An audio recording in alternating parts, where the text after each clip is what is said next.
Welcome back to the 75th Anniversary Podcast. Today we are joined again by our committee chair, Father Tom Paul. Father Tom Paul, thanks for coming back for another episode. You're welcome. Nice to be back with you, Justin. Thanks for inviting me. Oh, yes, and we're in the library today, which is appropriate because today we're going to talk about fun facts about the diocese. Now, Father Tom, I have been amazed serving on this committee with you, all that you know about the diocese. Has your mind always worked like that? It just remembers everything. Amazing I have that kind of a mind. I remember sometimes maybe too much, but I've always remembered a lot of details. And that's why I remember a lot about the diocese, having been born here, grown up here, having served as a priest in the diocese since 1977. And I feel very blessed to be part of this diocese in its anniversary. It's been an honor to help to lead this celebration for us. Oh, absolutely. And we'll see how much you know at home. So please keep track at home for fun. Some of these questions you might find pretty easy, some a little difficult, but let's have some fun today and learn through 20 questions over 4 categories. We're going to go through our history, our bishops, our priests, and finally our parishes, which means so much to all of us. So let's get started. Beginning in our history, question number 1. What diocese did the Diocese of Joliet come from? Easy question. In the state of Illinois, there are 6 dioceses. Our diocese is the youngest in them all, being formed in 1948. From the Archdiocese of Chicago, DuPage, Will, Kankakee, and Grundy counties were originally part of Chicago and became part of Joliet, whereas Ford and Iroquois counties were from the Peoria Diocese, and Kendall County came from Rockford. And of course, there's always been this bit of a relationship back and forth with us and the Archdiocese as to that should they or should they not have given DuPage County away to Joliet, and could they have DuPage County back? Yes, so in other words, we were carved out of other pre-existing dioceses. We were, being the youngest of them all, and the last to be formed in the state of Illinois. Oh, great. All right, question number 2. Our cathedral is the Cathedral of St. Raymond Nonatus in Joliet. If you've seen one of the banners for the 75th anniversary, you will see an outline of the cathedral. It has beautiful windows if you've never been in the cathedral. What prayer is in the windows of the cathedral? We're very blessed, and our cathedral is the Apostles' Creed. In the major windows, the long, tall ones, the creed is expressed in the glass that is there. From one end of the church to the other, looking at them, each one of them, it describes, I believe in God the Father Almighty, creator of heaven and earth. And the rest of the creed is there for us to have before us. Yes, and it really is a beautiful cathedral. If you take time to go in, there's a lot of symbolism going on. They have information there. Some of the staff members are knowledgeable, can tell you about the symbolism in the cathedral. So please check out the cathedral, especially in this anniversary year. Now, question number 3, one of those symbols is above the center doors from the nave to the narthex of the cathedral. So what is that symbol above those doors, and why is it there, Father Tom? A very good question. You know, the cathedral opened in 1952, and it was used continuously from 1952 until 1989, when at that time we began a major renovation of the church. The reason for that was because over the years, having used the building as much as it was over time, there was a need for many updates to be made. Amongst other things, it needed to be painted and the like. But along with that, of course, the Second Vatican Council had taken place, and so changes needed to be able to be made to accommodate the liturgy according to the Second Vatican Council. But then also some other rather simple things happened. Above the doors that you're talking about from the nave to the narthex, there was a clock that was there. And Bishop Imich said to me, he said, "Get rid of that clock. I'm tired of people turning around looking to see what time Mass is, and when they leave, looking to see how long Mass lasted." He said, "Well, whatever you want there, I don't care." And I thought, well, what should we put there? So we found an artisan who carved a dove, symbol of the Holy Spirit, that replaces where the clock was. So now as people leave through the center doors, above them is a spirit there, above the doors saying, "May the Spirit go out with you to guide you and lead you in your life ahead." Beautiful. And I know it's not one of our questions, but also the communion rail moved after those Vatican II changes as well, right? So you can also find that in the cathedral now. Right. We wanted to keep the communion rail and to help everyone realize the entire church is a sacred space. And so we place remnants of the communion rail behind the last pews, such that when you walk through the church you enter, you're walking past the communion rail before you get to a pew, so that everyone is in a holy place throughout the entire church. Yeah. Now, it's fascinating. Some of these things were very intentional. Some happened later for different reasons, but great to have the history now captured and recorded. So we'll do one more on the cathedral. The patron of the cathedral is St. Raymond Nonatus, but there's a statue of him in the church. What is pictured in the window by him, or is this behind St. Francis Xavier? Well, the statue of him in the church is up in the front of the church building, and it is as you face the altars to the right. Yep. And Saint Raymond Nonatus, of course, Nonatus means not born. He was born in an unusual way at the time. He got the nickname of being not born because his mother literally had a cesarean section when he was born, and that was unheard of at the time. Yeah. He went on to be a missionary, and to stop him from speaking about Christ, they put a lock over his lips. Yeah. And the statue of him shows holes above his lips, one Wow. above his lip, one below where the lock was. Wow. In the window, though, immediately to the right of the statue is a lock Wow. in the bottom section of the window. And if people wonder, well, why is that lock there? In Mhm. honor of him, Raymond Nonatus, who wore the lock Mm-hmm. and in his unwillingness to give up being a follower of Christ. Wow, beautiful. I was thinking a bit about the patron of our diocese as you were talking about that. Interesting how Raymond Nonatus, he was stopped from speaking about Christ, and the patron of our whole diocese is a missionary who went Right. to the ends of the earth to speak about Christ. So still a missionary diocese with missionary saints. Okay, so number 5 on our history. Today we are recording this in our diocesan offices, which are actually located in Crest Hill, the Blanchette Catholic Center. Beautiful building. Feel very blessed to come to work here every day. What was the original purpose of the buildings that we now use as our diocesan headquarters, if you will? Well, these buildings are located on Weber Road. Years ago, when I was a seminarian in St. Charles Borromeo, we would travel down Weber Road to go to Joliet, which at that time was a 2-lane gravel road. And over the years, it's changed substantially with the building that's taken place here and the like. And so 3 buildings were built here on the east side of Weber Road with the intent of them being a type of a strip mall. And one of them was going to be an Italian beef restaurant. We would call it here in Chicago a beef stand. Mm-hmm. And another was going to be a nail salon. Mm-hmm. And there were signs up in the windows about the future of these buildings, their use would be. And it never happened. They Mhm. just sat there vacant. I know I would drive down here. I was stationed here in Naperville for 4 years and thinking to myself, when is that beef stand going to open? I'd like to stop there. And it never did. Instead, in the end, what happens is here we are now as the Blanchette Center. Wow. And you'll notice if you've seen the building, you can see how it could have been a strip mall.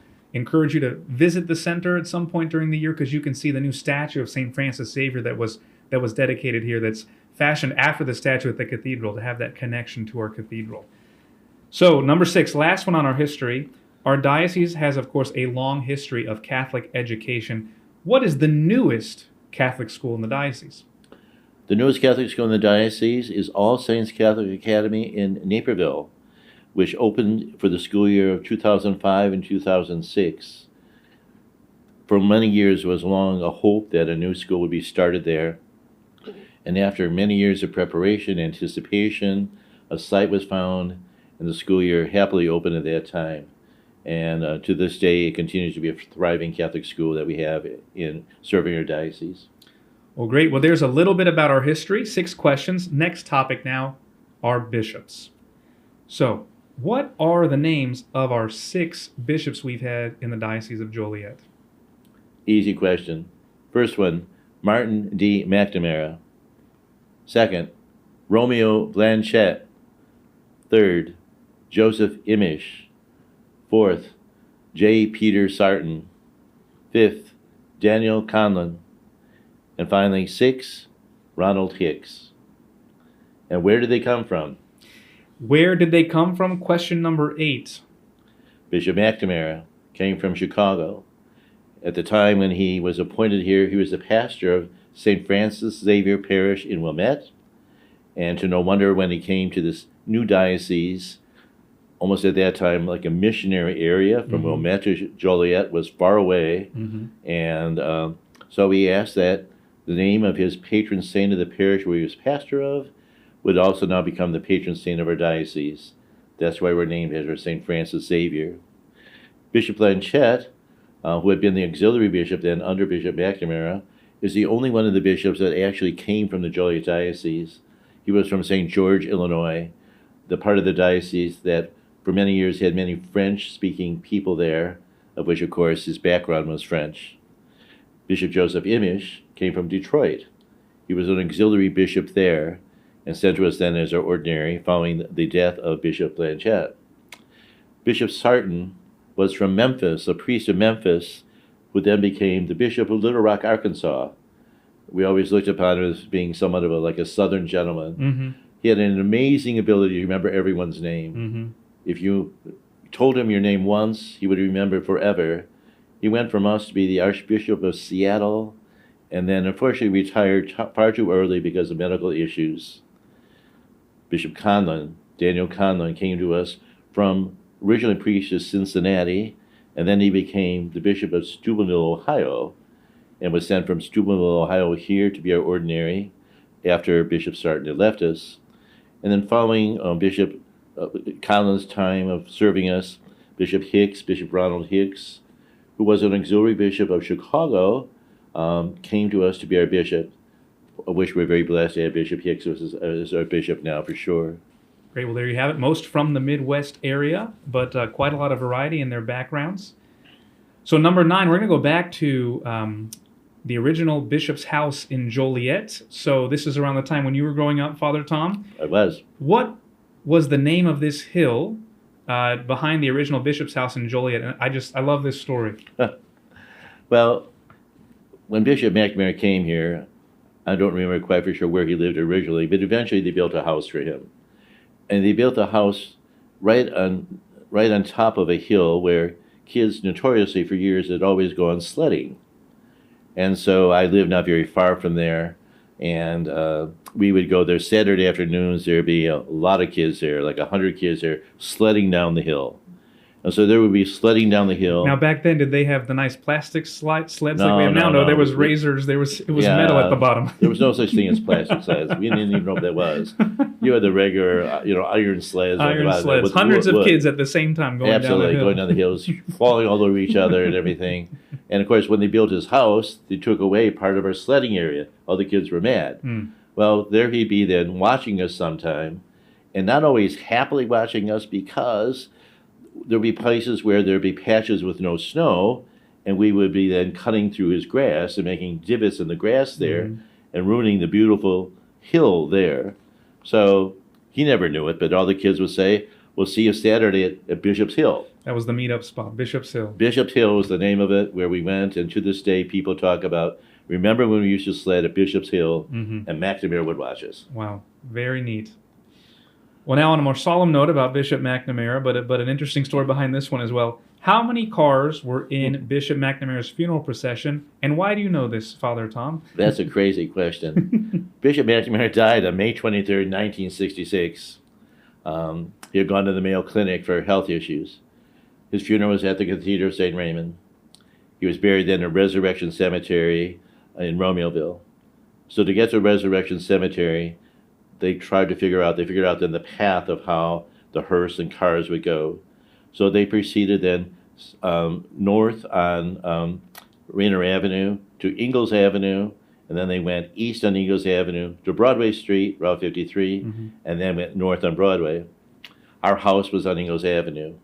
And so amongst other people there was this rather unusual cousin of my mother's who went there to make sure that she could count how many cars were in the bishop's funeral procession. There were 53 of them. There you go. And we were always amazed at that. And she said always, there better be more cars in my procession than there was in his because he only had 53 cars, and that didn't seem like many for sure at that time. Well, there you have it. 53 cars were in his procession. Now, question number 11.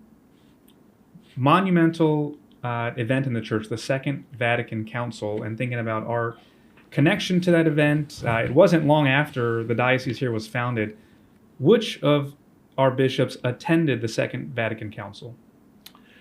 I was in the second grade when the nun on a Friday afternoon, we would get these messengers, and she read to us about the Second Vatican Council being called and that this was going to happen. And then we heard about later, of course, that Bishop McNamara, our bishop, was amongst all the bishops in the entire world Amazing. going to Rome for this council.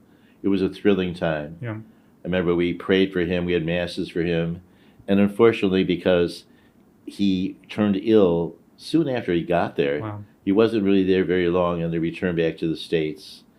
As I mentioned before, he died then 4 years later in 1966 at the Mayo Clinic. Yeah. All right. Well, there's a little bit about our bishops. Next category is our priests. Now, we have some very talented priests in our diocese, but when I heard about these, I almost couldn't believe it, Father Tom. So let's start with question 12. Which priests, and that's plural, were pilots? Well, one is still alive, obviously, and still a pilot. Excuse me, let's take that back. Two of the three that I know of. There may be more. One of our priests, a gentleman named Father Cousineau, French in background, enjoyed blessing the fields where everything was planted at the springtime of this year from his plane. And once when Cardinal Mundelein was celebrating a special mass at Soldier Field, he brought some kids with him, and he had they were servers, and from the plane he had them throwing out rose petals. Can you imagine getting to do that as an altar server? Over Soldier Field. Wow. Now, how they reached out the windows or whatever to do this, We won't worry about that. they thankfully it happened for sure. Another one of our priests, God bless him, Father Bob Coleman, who still assists with masses at Ascension in Oak Bay Terrace. He first was a pilot for American Airlines for 25 years Wow. before he became a priest. Wow. And then Father Scott Huggins, who's a pastor of St. Elizabeth Seton in Naperville, is a pilot. And frequently he would fly, when he was stationed in DuPage County, to the airport at Lewis University, when he would come back and forth, especially visit his parents who lived down not far from there. There may be more, but those are the three that I know of. Well, very interesting. And on the note about farming, St. Isidore, patron saint of farmers, we have a St. Isidore parish in our diocese, so we need to pray for the farmers and their crops. Still, a large part of our diocese is rural. Question number 13. What priest taught biology, French horn, and tuba, and directed the orchestra at St. Mary of the Lake Seminary? Well, any of you from Naperville certainly would be glad to hear this because of this very unique man who brought with him such a unique background. Monsignor Frederick Stenger. He taught at the seminary from 1929 to 1946, and then he was named pastor of St. Peter and Paul in Naperville. So Monsignor Stenger brought with him this unique background of being a musician, being a biologist, biology teacher, and all his experiences that he had, which led him then to be at St. Peter and Paul, which, was the heart of Naperville certainly at that time and still is, his location and all, but a very gifted and talented man. There you go. Shout out to Saints Peter and Paul in Naperville. Number 14. Which priest traveled on horseback across Bolivia to care for the spiritual needs of people? Well, one of our priests, God bless him, Father Bob Emerson, was ordained a priest originally for the Marian missionaries. He was sent to Bolivia as a newly ordained priest, and he would travel then as a missionary priest throughout the jungles, celebrating sacraments with the native Indian people.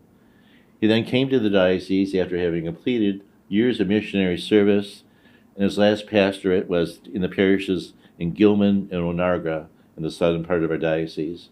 He was a very, very unique man, a very simple, good man, and had quite a background considering what his life was like for many years, and the great service he gave to so many people, including that he ended up here in our diocese after being in the jungles there for the years in Bolivia. Wow, amazing.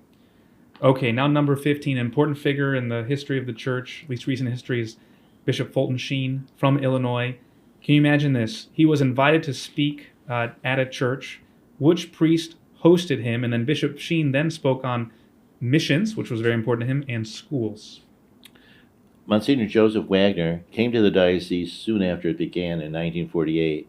And at that time, he was named pastor of then what was the newly started parish, St. Walter and Roselle. He was also then named superintendent of schools for our diocese, a position that he had for 17 years. So he was pastor of parishes He went on after he left St. Pius to be, after he left St. Walter's to become part of St. Pius in Lombard, superintendent of schools.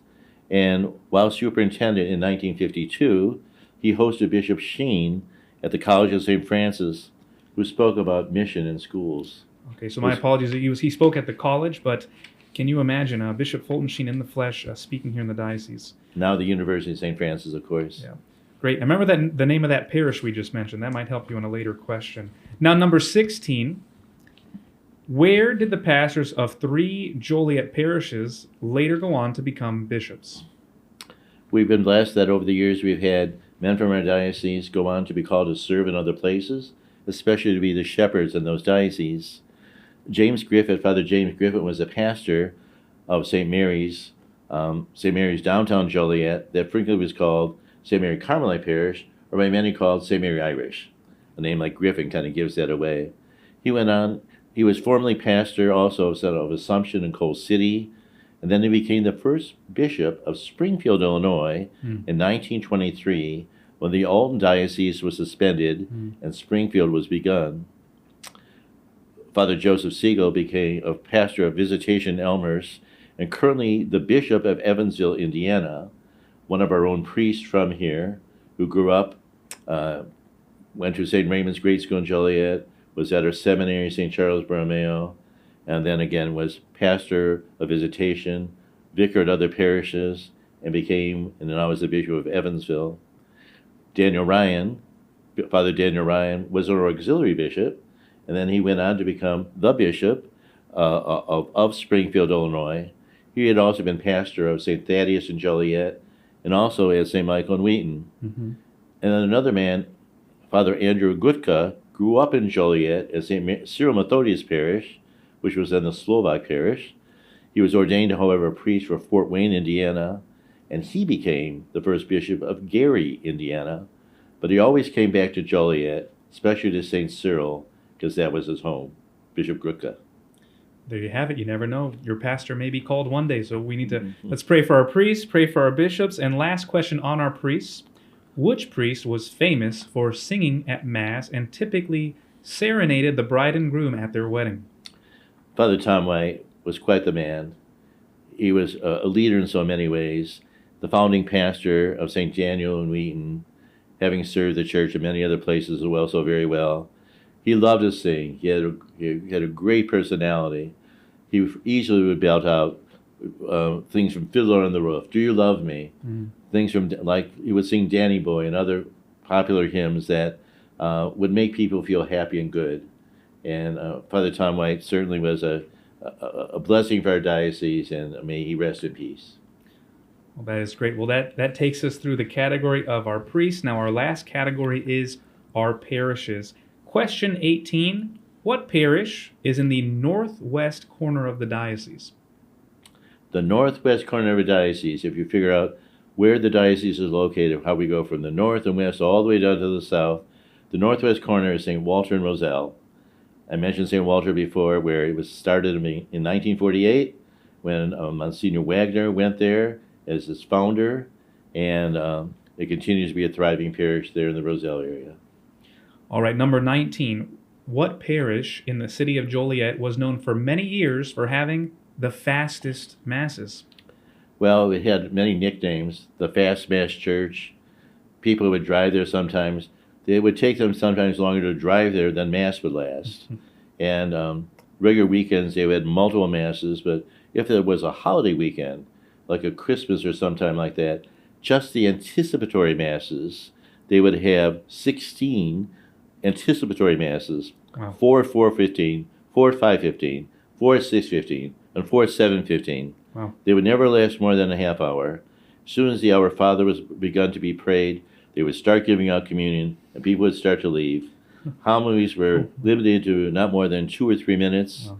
And Father Al Sinsky, God bless him, did everything quickly, but at the same time, why did they have so many Masses? Because every space they had was filled. Yeah. Hundreds of people came there. Yeah. And they appreciated, even though it was quick, obviously something good was happening. But that was what happened at St. Mary Nativity on a regular basis. Wow. All right, we are getting down to our last questions here. Number 20. What two parishes in Joliet conducted 2-year high school programs? Before there were 4-year high schools, as there was a behavior, the pattern oftentimes of parishes continuing education for their children beyond the 8th grade. I grew up at St. Joseph's in Joliet, and years ago, St. Joseph's had a 2-year commercial high school program where students could continue to go to school there and learn basic skills for helping them to go on in life. It wasn't particularly like a regular high school, but it was a hybrid of it. And then St. Mary Carmelite, or St. Mary Irish, or St. Mary Downtown Joliet did the same thing. Wow. They had a 2-year program. 2 years. And those programs were later discontinued in favor of the more traditional 4-year high school programs. Like we have Providence, Downtown Joliet, St. Francis Academy, Joliet Catholic, the other 3 high schools in the city of Joliet itself. There you have it. I guess things were just faster back then, Father Tom. 30-minute masses, 2 years for a high school degree. Yeah. But we'll end now with a bonus question, number 21, in honor of our guest here, Father Tom. What parish has both a grade school and a high school? Well, that's a good one to answer, and easy for me to answer. Immaculate Conception in Elmhurst, where I am the proud pastor of, has the benefits of having Catholic education offered for children aged 3 through grade 8 in our grammar school. We are celebrating next year the 125th anniversary of the grammar school. And our high school, IC Catholic Prep, which began in 1936, and we continue to educate children from multiple communities in our parish high school as well. It was started by Monsignor Plunkett with the opportunity for kids to go to, at the time, a co-educational Catholic high school, because at that time, the Catholic high schools were single-sex schools. Mm-hmm. None of them are co-ed in DuPage County.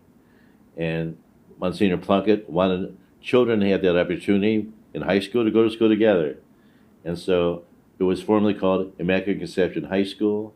Now we had a renaming of it a few years ago, referred to it as IC Catholic Prep, which we're very proud of. Well, Father Tom, thank you so much for your service to the diocese and also for knowing so much about the diocese. So we have this archive too, so we can all learn a bit more and continue to pass on the great history of this place. So thank you, Father Tom. Thank you.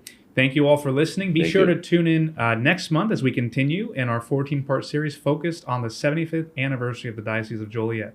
God bless. God bless you all. Thank you.